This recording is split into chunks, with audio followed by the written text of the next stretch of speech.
Znači, prvo ćemo tost prezentirati. Rez. Dobrodošli, danas radimo jaja za poslije. Radimo tost. Nemam pojma što radimo rez. Moramo staviti ovdje.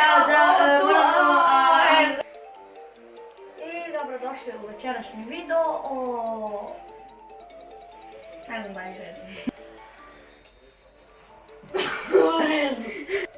Danas radimo tost za početnike, a namirnice su tost, sir i pico parizer.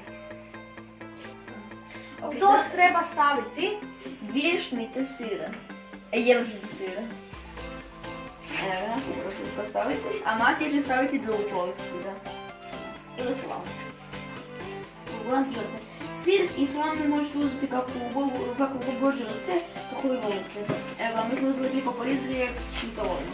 da finije. Uvrstujemo sir. U vašem izboru. Može biti gauda sir, sir sa lupama, bilo koji. Tako smo to napravili, samo ga preklopimo ovako. I malo ga mijenimo. I malo ga lupimo. I malo ga detoniramo.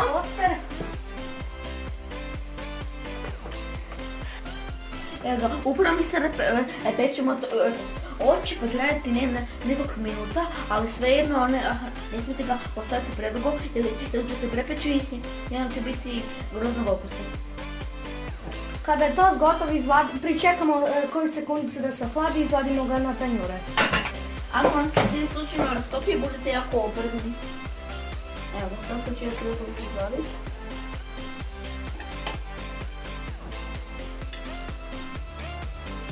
Jedi. Ja ću desni. Malo bebo.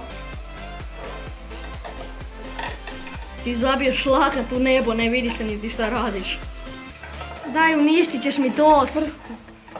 Ja jedem lijevi. Vidi ga. Samo da se kaže pogledajte. A daj, sam ga pripremio!